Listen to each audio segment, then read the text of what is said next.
I want to tell you about the effect of the NHS White Paper will have on our NHS.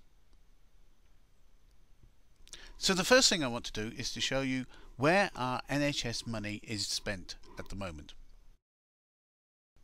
So these figures here are representative figures. They're taken from a real NHS primary care trust. So as you can see, half of the money is spent on hospitals, acute care.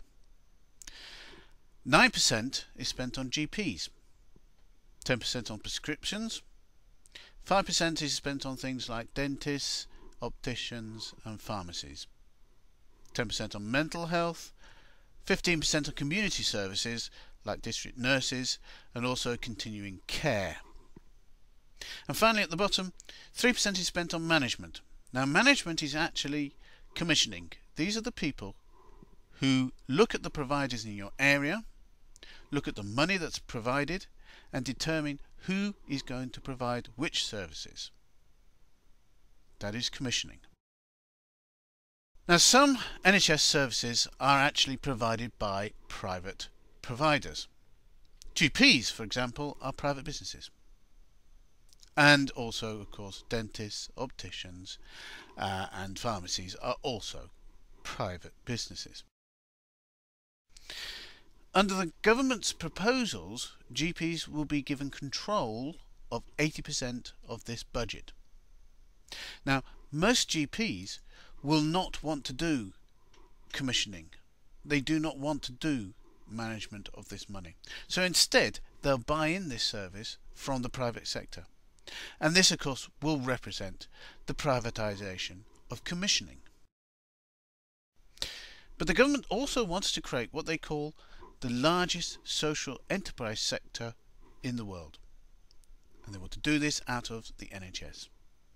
A social enterprise is a private business. It is not for profit, but it is still a private business. It is no longer publicly owned. It is no longer publicly run. The public will have no say at all in how a social enterprise is run.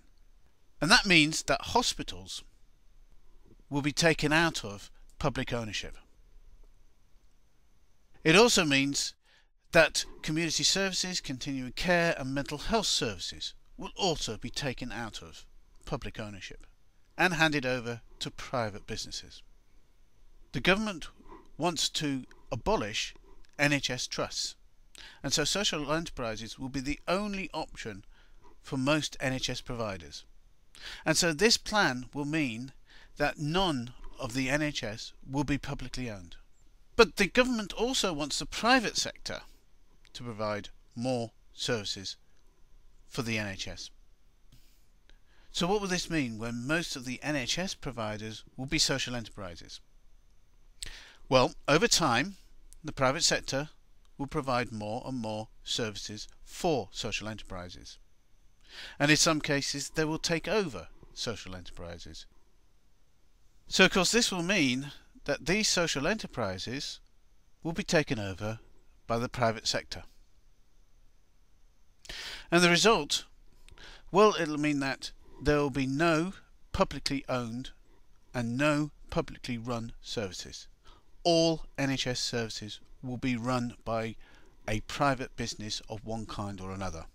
Some of these services will be social enterprises, but there will still be private businesses. Some of the services will be provided by the private sector for profit. So this represents the privatisation of our NHS. And remember, it is our NHS.